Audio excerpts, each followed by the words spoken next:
Hello friends, हमारे YouTube channel study with Vipin में आपका बहुत बहुत स्वागत है। आज हम आपके लिए पॉलिटी का पार्ट 5 लेकर आए हैं। जैसा कि आप लोग जानते हैं कि हमने पार्ट 1 में भारतीय संविधान की गठन पढ़ा था, भाग 1 पढ़ा था, अनुच्छेद 1 से 4 संघ एवं उनके राज्य क्षेत्र, कैसे कैसे हम राज्य को विखंडित कर सकते हैं, एक में मिला सकते हैं। उसके बाद संसद को पावर क्या है संविधान संशोधन करने की। भाग 2 में हमने नागरिकता पढ़ा था। अनुच्छेद 5 में हमने क्या पढ़ा था कि प्रारंभ में नागरिकता हमने प्रारंभ में जब हमारा देश 15 अगस्त 1947 को जब आज़ाद हुआ था, उसके आधार पर हमें नागरिकता कैसे मिली। तो प्रारंभ से नागरिकता कि हमारा जन्म भारत में हुआ हो, हमारे माता पिता निवासी हो, या फिर क्या कहते हैं हम किसी बाहरी देश से संविधान लागू होने से पहले 6 महीना पहले ही आ जाएं। अनुच्छेद 6 क्या कहता है, पाकिस्तान से आए हुए नागरिकों को हम नागरिकता देंगे अपने यहाँ। उसके बाद अनुच्छेद 7 क्या कहता है कि जो भारत से बंटवारे के टाइम पाकिस्तान चले गए और वहां से प्रताड़ित होकर फिर अगर भारत आए तो उनको नागरिकता देने की बात करता है। अनुच्छेद 8 क्या कहता है, विदेश आप भ्रमण करिए, नौकरी करिए, जॉब करिए, कुछ भी करिए, 6 महीने से अगर बाहर जाएंगे तो आप एनआरआई हो जाएंगे। अगर आप बाहर विदेश में भ्रमण कर रहे हैं तो अनुच्छेद 8 के तहत आपकी नागरिकता छीनी नहीं जाएगी, बरकरार यथास्थिति रखी जाएगी। अनुच्छेद 9 क्या कहता है कि आपकी नागरिकता समाप्त कर दी जाएगी। अगर आप किसी बाहरी देश का नागरिकता ग्रहण करते हैं तो आपकी नागरिकता को समाप्त कर दिया जाएगा। अनुच्छेद 10 क्या कहता है, आपकी नागरिकता छीन ली जाएगी जब आप देश विरोधी काम करोगे, ठीक ना, कोई खुफिया बात किसी बाहरी देश को दे दोगे तब आपकी नागरिकता छीन ली जाएगी। अनुच्छेद 11 क्या कहता है कि इसमें नागरिकता संबंधी संशोधन संसद कर सकती है और संसद का गृह मंत्रालय कर सकती है, ठीक ना। आज भाग 3 पढ़ेंगे। भाग 3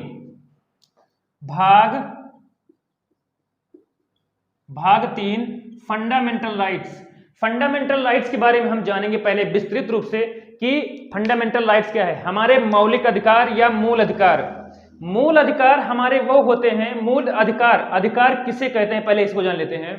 व्यक्ति के व्यक्तित्व के विकास के लिए अधिकार एक मांग है, समाज इसे एडॉप्ट करती है और राज्य इसे लागू करती है। मौलिक अधिकार हमारे जीवन का एक मुख्य आधार है, जिससे हम अपने जीवन का विस्तार करते हैं, बड़ी ऊंची ऊंचाई पर उठते हैं। हर चीज में हमारा अधिकार होना चाहिए। हमें संविधान ही अधिकार देता है हमें अकाउंट खुलवाने का, हमें कहीं सभा करने की आजादी देता है, फंडामेंटल राइट ही है एक प्रकार का। हम सरकार की नीतियों की आलोचना करते हैं, ये भी हमारा एक अधिकार है। हम कहीं घूम फिर सकते हैं, हमारा अधिकार है। सबसे पहले संविधान क्या बात करता है, नागरिकता देने की। और अगर आप भारत के नागरिक हैं या किसी भी देश के नागरिक हैं तो आपको स्वतः ही फंडामेंटल राइट्स का अधिकार मिल जाता है। और फंडामेंटल राइट्स का अधिकार हमें जन्म से ही प्राप्त हो जाता है। नागरिकता तो हमें भी क्या कहते हैं 18 वर्ष के बाद ही हम क्या कहते हैं मताधिकारी होते हैं। नागरिकता भी हम जन्म से पा जाते हैं भारत की, क्योंकि हमारे माता पिता अगर रहते हैं, दादा दादी, तो हम भारत की नागरिकता ले सकते हैं। और वैसे फंडामेंटल राइट्स भी हमें जन्म से ही मिल जाता है। हमारे जीवन जीने का अधिकार एक फंडामेंटल राइट्स है। तो फंडामेंटल राइट्स अगर हमारे जीवन में ना हो तो हमारे जो जीवन की व्यथाएं हैं या और कोई भी प्रक्रिया हमारे जीवन की, उससे हम पार नहीं पा पाएंगे। अगला व्यक्ति हमें सताएगा, प्रताड़ित करेगा तो हम उसको सहना पड़ेगा। तो अगर अगला कोई व्यक्ति हमें प्रताड़ित करता है तो हमारा ये मौलिक अधिकार है कि उस प्रताड़ना का हम जाके थाने में, चौकी में या जाके डिस्ट्रिक्ट कोर्ट में ये उसको सूचना दें कि हमें अगला व्यक्ति प्रताड़ित कर रहा है, हमारे मौलिक अधिकार का हनन हो रहा है, कृपया मेरी रक्षा करें, ठीक है ना। तो आज हम पढ़ेंगे भाग 3 का फंडामेंटल राइट्स, जो कि मौलिक अधिकार है, ठीक ना। ये हमें जन्म से प्राप्त हो जाता है। और अनुच्छेद 12 से 35 तक फंडामेंटल राइट्स की चर्चा हुई है। अब जान लेते हैं फंडामेंटल राइट्स के बारे में कुछ बातें जो कि पेपर में हूबहू आते हैं, इसको जान लेते हैं। तो देखता है फंडामेंटल लीगल राइट्स, कानूनी अधिकार। ये फंडामेंटल इस कानूनी अधिकार के रूप में भी हो सकता है। ये वाद योग्य होता है, मतलब कि अगर फंडामेंटल राइट्स का हमारे कोई हनन कर रहा है तो हम वाद योग्य बोले तो हम सुप्रीम कोर्ट जा सकते हैं, हाई कोर्ट जा सकते हैं। इसमें अनुच्छेद जोड़ा गया है कि अनुच्छेद फंडामेंटल राइट्स में ही कि अनुच्छेद 32 के तहत हम सुप्रीम कोर्ट में जा सकते हैं और अनुच्छेद 226 के तहत हाई कोर्ट में जा सकते हैं, यदि हमारे फंडामेंटल राइट्स की कोई अवहेलना कर रहा हो, कोई हनन कर रहा हो, ठीक है ना। इतनी बात समझ गए हैं आप। उसके बाद जानते हैं लीगल राइट हमारे क्या क्या होते हैं, कानूनी अधिकार हमारे क्या क्या होते हैं। विदेशी plus civil rights, civil rights हमें हमारे से हम विदेशियों को प्राप्त होता है और नागरिकों को प्राप्त होता है सिविल राइट्स, ठीक है ना। जो नागरिक अधिकार होता है वो विदेशियों को भी प्राप्त होता है और नागरिकों को प्राप्त होता है। घूमने फिरने की आजादी सिविल राइट्स में आता है, घूमने फिरने की आजादी नागरिकों को भी होता है, विदेशियों को भी होता है, ठीक है ना। लेकिन यही हमारे लीगल राइट में पॉलिटिकल राइट जो राजनैतिक अधिकार है, जैसे मत देने का अधिकार, हमने पिछले वाली वीडियो में बताया था, मत देने का अधिकार विदेशियों को नहीं प्राप्त है, केवल और केवल नागरिक को ही प्राप्त है। ये पॉलिटिकल अधिकार जो है, पॉलिटिकल राइट जो है सिर्फ हमारे देश के नागरिक को ही प्राप्त होगा। विदेशी को सिर्फ क्या, सामाजिक अधिकार, मतलब वो घूम फिर सकते हैं कहीं पे और उनको हम कहीं कुछ चोट नहीं पहुंचाएंगे, आघात नहीं पहुंचाएंगे, मतभेद नहीं करेंगे उनके साथ। तो जो सिविल राइट्स है, नागरिक जो अधिकार है, वो हमारे विदेशियों को प्राप्त है और नागरिकों को भी प्राप्त है। लेकिन पॉलिटिकल राइट्स केवल और केवल नागरिकों को प्राप्त है। मत देने का अधिकार केवल भारत के नागरिक। पॉलिटिकल राइट में कितने भागों में क्या क्या कहा गया है? पॉलिटिकल राइट में एक तो होता है मत देने का अधिकार, एक होता है चुनाव लड़ने का अधिकार, एक होता है सरकारी राजनीति के आलोचना करने का अधिकार, सरकारी नीतियों की आलोचना करने का अधिकार। 3 राइट्स हमें प्राप्त हैं पॉलिटिकल राइट्स के आधार पर। एक मत देने का अधिकार हमें प्राप्त है जो कि नागरिक हम हैं अगर, चुनाव लड़ने का अधिकार हमें भी प्राप्त है अगर नागरिकों की आलोचना करने के लिए कोई भी, जैसे सेंट्रल गवर्नमेंट, राज्य गवर्नमेंट अगर कोई नीति लागू करती है, अगर हमें अच्छी नहीं लगी तो उसका हम खुले मन से विरोध कर सकते हैं, हमारा ये मौलिक अधिकार है। अगर कोई स्टेट गवर्नमेंट या राज्य गवर्नमेंट हमें इससे रोकता है तो हम सीधे कहां जाएंगे? सुप्रीम कोर्ट अनुच्छेद 32 के तहत और अनुच्छेद 226 के तहत कहां जाएंगे? हाई कोर्ट, ठीक है ना। अब इसको पेपर में पूछा जाता है कि मत देने का अधिकार हमारा क्या हो सकता है, मत देने का अधिकार हमारा क्या होता है? तो सबसे पहले राजनीतिक अधिकार, कानूनी अधिकार, संवैधानिक अधिकार। मत देने का हमारा अधिकार क्या क्या हो सकता है?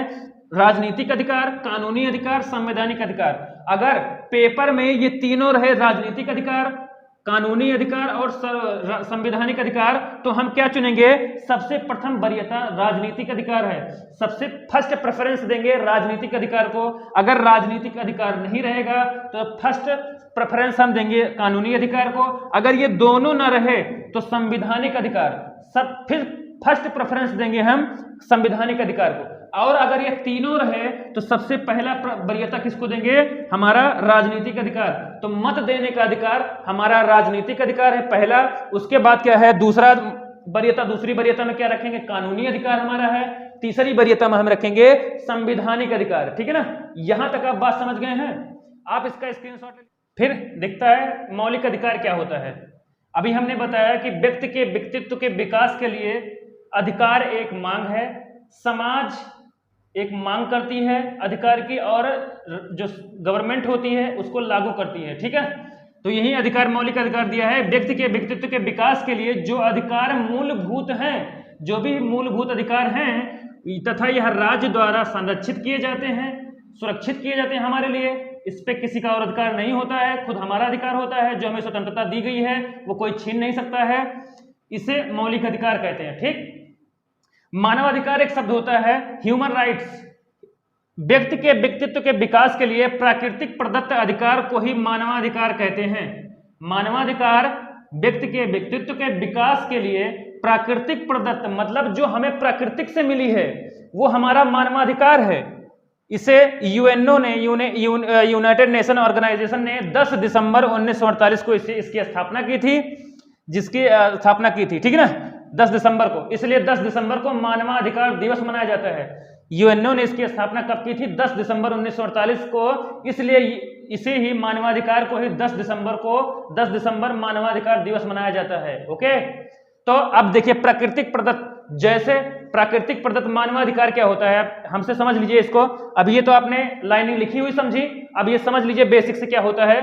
प्राकृतिक प्रदत्त वे होते हैं जैसे हम गोरे हैं, काले हैं, छोटे हैं, बड़े हैं, या फिर पतले हैं, मोटे हैं, तो इसको लेकर कोई हम पे कमेंट नहीं कर सकता है। ये हमारा अगर कमेंट करता है या कुछ विरोध करता है तो हमारे मानवाधिकार का हनन होता है, वो उसे ही मानवाधिकार का हनन बोला जाता है, ठीक है ना। किसी व्यक्ति पर अत्याचार करना, निरर्थक अत्याचार करना, वो एक मानवाधिकार का हनन ही होता है। क्या है, प्रकृति ने हमें खाने के लिए फल उत्पन्न किया है, प्रकृति ने हमें खाने के लिए, उससे अगर कोई रोकता है तो क्या है, मानवाधिकार का हनन होता है। खाने से कोई रोक देता है तो ये क्या है, मानवाधिकार का है। और हमें बोलने से आजादी अगर नहीं देता है या कहीं आने जाने से अगर रोकता है तो क्या, हमारे फंडामेंटल मौलिक अधिकार के हमारे हनन करता है, ठीक ना। तो आप मानवाधिकार अच्छे से समझ गए होंगे। अब ध्यान देते हैं कि मानवाधिकार की कुछ विशेषताएं जान लेते हैं। अगर मौलिक अधिकार की कुछ विशेषताएं हैं, इसमें कुछ बातें समझ लेते हैं कि जैसे अगर हमारे मौलिक अधिकार का हनन होता है तो हम अनुच्छेद 32 के तहत सुप्रीम कोर्ट में जाएंगे और आर्टिकल 226 के तहत हाई कोर्ट में हम अपील कर सकते हैं। ओके, फिर कहा गया है मौलिक अधिकार अमेरिका के संविधान से लिया गया है। मौलिक अधिकार का प्रावधान अमेरिका के संविधान से प्रेरित होकर वहां से लिया गया है, ठीक है। उसके बाद कह रहा है मौलिक अधिकार संविधान का सबसे बड़ा प्रावधान है। हमारे संविधान में मौलिक अधिकार का प्रावधान सबसे बड़ा है, इसलिए इसे संविधान का मैग्ना कार्टा कहा जाता है। क्या कहा जाता है, मैग्ना कार्टा, इसीलिए इसे संविधान का मैग्ना कार्टा कहा जाता है। अगर आपसे पेपर में पूछे कि संविधान का मैग्ना कार्टा किसे कहते हैं, तो मौलिक अधिकार को, भाग 3 को, अनुच्छेद 12 से 35 जो की है, ठीक है। फिर अगला कह रहा है केवल नागरिकों को प्राप्त फंडामेंटल राइट्स, केवल नागरिकों को, विदेशियों को नहीं, केवल नागरिकों को फंडामेंटल राइट्स पता है, प्राप्त है अनुच्छेद 15, 16, 18, 19, 29, 30। आगे हम पढ़ाएंगे तो इसके बारे में बताएंगे कि 15, 16, 18, 29, 30, 19 क्या है, ठीक है ना। जब अनुच्छेद पढ़ाने लगेंगे तब आपको बताएंगे। फिर चौथा क्या कह रहा है, फंडामेंटल राइट्स व्यक्ति को प्राप्त होता है। फंडामेंटल राइट्स व्यक्ति को प्राप्त होता है। अब व्यक्ति नागरिक में भी आता है और विदेशियों को भी आता है। अगर आप फोन मिलाते हैं, किसी का वेटिंग बताता है, किसी का बिजी बताता है, तो आपको क्या पता है कि जिस व्यक्ति को आप फोन लगा रहे हैं वो बिजी है, तो वहां व्यक्ति का बोधन करता है। क्यों? क्योंकि वह नहीं जानता है कि वह नागरिक है कि विदेशी है, महिला है या पुरुष है। तो व्यक्ति सभी में आ सकता है, ठीक है ना, इसको ध्यान रखना है। इसको आप स्क्रीनशॉट ले लीजिए, नोट कर लीजिए। उसके बाद हम आगे आपात की बात करता है। राष्ट्रीय आपात के समय अगर राष्ट्रीय आपात या अनुच्छेद 352 लगा हो तो फंडामेंटल राइट्स निलंबित हो जाते हैं। जितने भी हमारे फंडामेंटल 12 से 35 अनुच्छेद होते हैं वो निलंबित हो जाते हैं, कुछ को छोड़कर, ठीक है ना। अनुच्छेद 352 के लागू होते ही आर्टिकल 358 और 359 लागू हो जाता है। जब राष्ट्रीय आपात लगता है, 352 लगता है, तो अनुच्छेद 358 और 359 स्वतः ही लागू हो जाता है। आइए देखते हैं अनुच्छेद 358 क्या कहता है। अनुच्छेद 358 के अनुसार कह रहा है कि राष्ट्रीय आपात के समय अनुच्छेद 19 जो है, 19 क्या कह रहा है कि अनुच्छेद 358 के अनुसार राष्ट्रीय आपात के समय अनुच्छेद 19 स्वतः समाप्त हो जाते हैं। अनुच्छेद 19, 18, 17 जो भी होगा हम जब अनुच्छेद पढ़ाएंगे तब बताएंगे, 12 से लेकर 35 तक। अभी आप इसको समझिए, इसको नोट करना है बस। तो अनुच्छेद 358 के अनुसार राष्ट्रीय आपात के समय अनुच्छेद 19 स्वतः समाप्त हो जाता है। अनुच्छेद 359 क्या कहता है कि अनुच्छेद 359 के अनुसार राष्ट्रपति सभी फंडामेंटल राइट्स निरस्त कर सकता है सिवाय आर्टिकल 20 और 21 को छोड़ करके, ठीक ना। 21 हमारा क्या है और 20 हमारा क्या है। 21 क्या कहता है, प्राण एवं दैहिक स्वतंत्रता की बात करता है, तो इसकी आजादी हमें इसको निरस्त नहीं कर सकता है राष्ट्रपति भी। अनुच्छेद 20 और 21 को 359 क्या कहता है कि अगर राष्ट्रपति शासन लागू हो तो फंडामेंटल राइट्स सभी निरस्त कर सकता है, लेकिन 20 और 21 को छोड़कर। फिर ये 20 और 21 छोड़कर ये प्रावधान कब आया? 44वां संविधान संशोधन 1978 को आया। 44वां संविधान संशोधन 1978 के द्वारा आर्टिकल 20 और 21 को अनिलंबनीय बना दिया गया है। मतलब कि मतलब राष्ट्रीय आपात जब लागू होगा, 352 जब लागू होगा भारत में, तो 44वां संविधान संशोधन 1978 को यह प्रावधान किया गया, संशोधन किया गया कि अनुच्छेद 20 और 21 निलंबित नहीं होगा, ठीक है। उसके बाद कह रहा है फंडामेंटल राइट्स में, नोट्स में कह रहा है, इसको नोट करना है कि फंडामेंटल राइट्स पृथक्करण के सिद्धांत पर कार्य करता है। जो फंडामेंटल राइट्स है वो पृथक्करण के सिद्धांत पर कार्य करता है। अगर जब किसी हमारे कोई भी अगर कोई विधि हो, विधि बोले तो कोई कानून, रीति रिवाज और रूढ़िवादी विचारधारा और रीति रिवाज, हमारे अगर परंपरा, अगर जो पुरानी सदियों से चला आ रहा हो, वो संविधान लागू होने के बाद से फंडामेंटल राइट्स का उल्लंघन करता है, तो उल्लंघन की मात्रा तक उसकी मात्रा शून्य हो जाएगी, मतलब नगण्य हो जाएगी वो। ठीक है, तो यहां तक आप देख लिए हैं, इसका स्क्रीनशॉट लीजिए। आगे हम अगले पार्ट में पढ़ते हैं, तब तक के लिए जय हिंद, जय भारत।